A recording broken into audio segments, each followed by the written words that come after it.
ఇవిడేం మాట్లాడుతుందంటే పవన్ కళ్యాణ్ గారు చంద్రబాబు నాయుడు ఇచ్చే ప్యాకేజ్ కి లోబడిపోయాడు. తర్వాత రాష్ట్ర ప్రజలని, కాపు ప్రజలని గాలికి వదిలేశారు, డైవర్షన్ పాలిటిక్స్ చేస్తున్నారు అని నోటికి ఏదొస్తే పిచ్చ పిచ్చగా మాట్లాడుతుంది. నాకు ఒకటి అర్థం కాదు, నువ్వు ఎమ్మెల్యేగా ఎంపీగా ఉన్నప్పుడు ఎక్కడో జబర్దస్త్ షోలోనో లేకపోతే డి షోలోనో డాన్స్లు వేసుకుంటూ ఉన్నావు. అప్పుడు నిన్ను ప్రశ్నించినప్పుడు నువ్వే సమాధానం చెప్పలేదే. ఇప్పుడు నీకు సమాధానం చెప్పాలా? ఎక్కడో ఉన్న కొండ ప్రాంతంలో ఉన్నటువంటి ప్రజలకి కరెంటు లేకపోయినా, రోడ్లు లేకపోయినా ఈ రోజు పవన్ కళ్యాణ్ గారు అక్కడ అందరికీ కరెంట్లు, రోడ్లు సదుపాయాలు, వాటర్ సదుపాయాలు కూడా అందించారు. కళ్ళేమన్నా కాకులు ఎత్తుకోబోయాయి? నీకు కనిపించట్లేదా?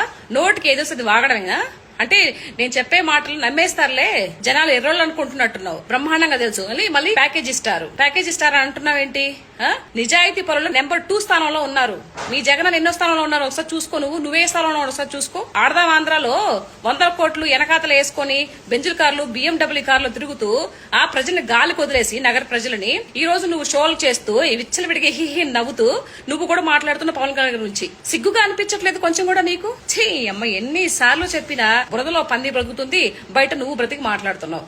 ఈ సిగ్గు కూడా అనిపించట్లేదు కొంచెం కూడా? అసలు మనం ఏం మాట్లాడుతున్నాము? ఎంత హుందాతనంగా పక్క రాష్ట్రాలు ఎంత రాజకీయం చేస్తున్నారు, మనం ఉన్నాం ఎందుకు? ఆ నోటికి చెమ్మ.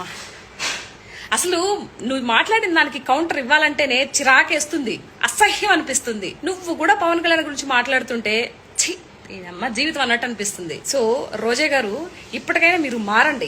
ప్రజలకు ఏం చేస్తున్నారు?